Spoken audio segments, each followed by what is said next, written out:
मालती देवी के घर पर रोज रात के खाने को लेकर लड़ाई होती थी कि रात का खाना कौन बनाएगा। मालती देवी की दोनों बहुएं एक नंबर की कामचोर और आलसी थी। शाम होते ही दोनों को इतना आलस आता था कि रात का खाना बनाने में उनकी शामत आती थी। रात के 8 बज गए थे। मालती देवी को भूख लग गई थी। दोनों में से किसी ने खाना नहीं लगाया। रिया, ओ रिया बहू। मालती देवी की छोटी बहू रिया अपने कमरे से बाहर आती है। जी माँ जी। आज खाना नहीं बनेगा क्या? आज तो अर्चना दीदी की बारी थी। मैं रसोई में जाकर देखती हूँ उन्होंने क्या बनाया है। रिया रसोई में जाती है तो वहां कोई नहीं था। माँ जी, रसोई में तो कोई नहीं है, खाना भी नहीं बना।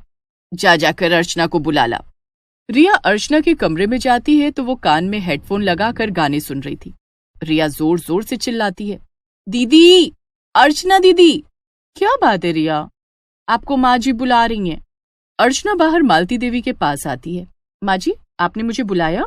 अर्चना बहू, अभी तक खाना क्यों नहीं बनाया? रात के 8 बज गए हैं। राहुल और संदीप के आने का वक्त हो गया है। माँ जी, रात का खाना मैं क्यों बनाऊं? कल रात का खाना मैंने बनाया था, तो आज रात का खाना रिया बनाएगी ना। मैं रात का खाना क्यों बनाऊंगी? मैंने सुबह का नाश्ता और दोपहर का खाना भी बनाया था। मैं बहुत थक गई हूँ, मैं तो अपने कमरे में आराम करने जा रही हूँ। माँ जी, रोज रोज रात का खाना मैं नहीं बनाऊंगी। आप एक काम कीजिए, पूरे महीने का एक चार्ट बना दीजिए कि कौन कौन कब कब खाना बनाएगा। 5 लोगों के परिवार में अब खाना बनाने के लिए चार्ट बनाना पड़ेगा। माँ जी, मैं संदीप जी को फोन करके बोल देती हूँ कि वो खाना बाहर से ले आए। अर्चना अपने पति संदीप को फोन करती है। संदीप जी, आज आप सबके लिए बाहर से खाना पैक करा कर ले आइए। मैं खाना बाहर से ले तो आऊंगा, लेकिन लेट हो जाएगा। अभी मैं ऑफिस से निकला हूं, अब खाना पैक कराने होटल जाऊंगा तो मुझे घर आने में 10 बज जाएंगे। कोई बात नहीं, 10 बज जाए तो बज जाए, लेकिन मैं तो खाना नहीं बनाने वाली। संदीप सबके लिए खाना पैक कराकर रात के 10 बजे घर आता है। भूख के मारे मालती देवी की आंतें कुलबुला रही थी। वो तो खाने पर टूट पड़ती हैं। माँ जी, थोड़ा इंतजार तो कर लेती, मैं सबके लिए खाना परोस ही रही थी। बहू, मैं रात के 8 बजे से खाने का इंतजार कर रही हूँ, अब मुझसे नहीं रहा जा रहा था। बाकी लोग भी खाना खाकर सोने चले जाते हैं। दूसरे दिन अर्चना ने सुबह और दोपहर का खाना बनाया। शाम होने वाली थी। आज सुबह और दोपहर का खाना दीदी ने बनाया है। रात का खाना बनाने की जिम्मेदारी मुझ पर आ जाएगी। मैं अपना फेवरेट टीवी सीरियल नहीं छोड़ने वाली। रिया ने अपने दाहिने हाथ की उंगली पर पट्टी बांध ली और उस पर लाल रंग लगा लिया। अर्चना ने रिया की उंगली देखी। ये तुम्हारी उंगली को क्या हो गया रिया? सुबह तक तो तुम्हारी उंगली बिल्कुल ठीक थी। देखो ना दीदी, आज शाम बाथरूम के दरवाजे से मेरी उंगली कुचल गई। बहुत दर्द हो रहा है। अब रात का खाना कौन बनाएगा? आपको ही बनाना पड़ेगा दीदी। मैंने आज सुबह और दोपहर का खाना बनाया है, मैं रात का खाना नहीं बनाऊंगी। तभी अर्चना के पास संदीप का फोन आता है। हेलो अर्चना, आज मेरे कुछ दोस्त रात के खाने पर घर आ रहे हैं, तुम कुछ अच्छा सा बना लेना। संदीप फोन रख देता है। दोस्तों को भी आज ही आना था। अब अर्चना को सबके लिए अकेले ही पकवान बनाने पड़ते हैं। रिया रसोई में आकर कहती है, दीदी, आज तो आपने बड़ा अच्छा खाना बनाया, बड़ी अच्छी खुशबू आ रही है। रिया गाजर के हलवे की तरफ हाथ बढ़ाती है।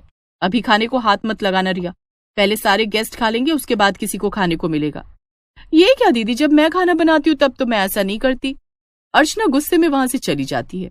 थोड़ी देर बाद जब संदीप अपने दोस्तों के साथ घर आता है तब, संदीप, आज आप रात के खाने का हिसाब कर ही दो कि कौन रात का खाना बनाएगा। मैं तो आज के बाद रात में रसोई में नहीं जाने वाली। हाँ, तो मैं भी रात में रसोई में नहीं जाने वाली। रिया, ये सब क्या है? घर में मेहमान आए हैं और तुम हो कि झगड़ा कर रही हो?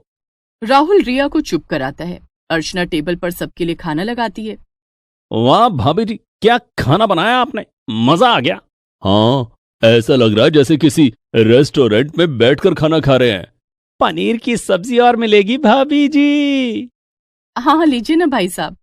अर्चना सबको खाना खिलाती है। सारे मेहमान खाना खाकर चले जाते हैं। फिर घर की औरतें खाना खाने बैठती हैं। संदीप जी, आपने रात के खाने का क्या सोचा है? बेटा, रात का खाना बनाने के लिए काम वाली रख ले। मैं रोज रोज की किचकिच से तंग आ गई हूँ। कम से कम वक्त पर 2 रोटी तो मिलेगी। ठीक है माँ। संदीप रात का खाना बनाने के लिए काम वाली को बुलाता है।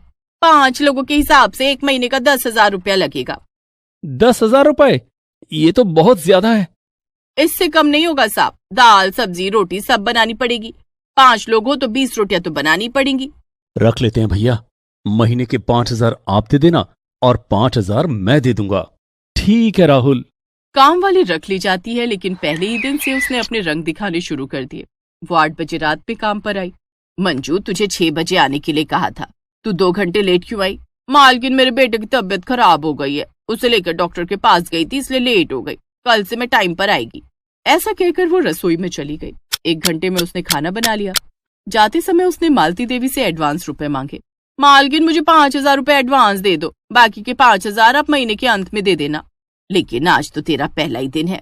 मैंने बताया था कि मेरे बेटे की तबीयत बहुत खराब है, उसके इलाज के लिए पैसे मांग रही हूँ। मालती देवी अपने बड़े बेटे संदीप से पैसे मांगकर मंजू को दे देती है, लेकिन पैसे लेकर वो 3 दिन काम पर नहीं आती है। तीनों दिन खाना बनाने के लिए दोनों बहुओं में फिर से झगड़ा होने लगता है। मैंने कह दिया ना, मैं रात को रसोई में नहीं जाऊंगी। मैं भी रात को रसोई में नहीं जाऊंगी। आप दोनों शांत हो जाओ, मैं खाना बाहर से मंगा देता हूँ। राहुल, मेरे लिए पनीर चिली और नूडल्स मंगा देना। मेरे लिए कढ़ाई पनीर और नान मंगा देना। राहुल सबके लिए उनका मनपसंद खाना मंगाता है, लेकिन उसके काफी पैसे खर्च हो जाते हैं। आज तो बहुत पैसे लग गए। रात का खाना बहुत महंगा पड़ रहा है। काम वाली को 10,000 रुपए देने के बाद भी बाहर से खाना मंगाना पड़ रहा है। तुम दोनों चिंता मत करो, कल से रात का खाना मैं बनाऊंगी। 2 दिन तक रात को मालती देवी रसोई में जाकर सबके लिए खाना बनाती हैं। तीसरे दिन जब मंजू काम पर आती है, मंजू, तू 3 दिन क्यों नहीं आई? मालकिन, मेरे बेटे को अस्पताल में भर्ती करना पड़ा। मैं 3 दिन से अस्पताल में थी, तो काम पर कैसे आती? उस दिन मंजू ने खाना बनाया तो सबने राहत की सांस ली। थैंक गॉड कि मंजू काम पर आ गई। लेकिन मंजू कुछ दिन काम पर आने के बाद फिर गायब हो जाती है। उसके न आने पर रात को रसोई में कोई नहीं जाता। मालती देवी को ही रात का खाना बनाना पड़ता। इस तरह मंजू महीने के 15 दिन छुट्टियों पर ही रही और महीने के आखिर में आकर वो पूरे पैसे भी ले गए। ये सब कुछ देखकर संदीप, राहुल और मालती देवी ने कुछ डिसाइड किया। दूसरे दिन मंजू काम पर नहीं आई। माँ जी, आज मंजू क्यों नहीं आई? उसे मैंने काम से निकाल दिया है। माँ जी, आपने मंजू को काम से निकाल दिया तो रात का खाना कौन बनाएगा? उसी समय संदीप और राहुल ऑफिस से घर आ जाते हैं। अरे, आप दोनों इतनी जल्दी घर आ गए? अभी तो शाम के 6 बजे हैं। हाँ, अब से हम दोनों जल्दी ही घर आएंगे। इतना कहकर दोनों भाई रसोई में चले जाते हैं। संदीप सबके लिए चाय बनाने लगता है और राहुल सब्जी काट रहा होता है।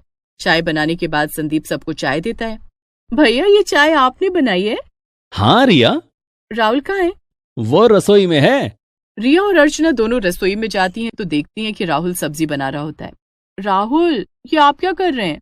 सब्जी बना रहा हूँ। लेकिन सब्जी आप क्यों बना रहे हैं? तो कौन बनाएगा? मंजू को आप लोगों ने काम से क्यों हटा दिया? तभी संदीप वहां आ जाता है।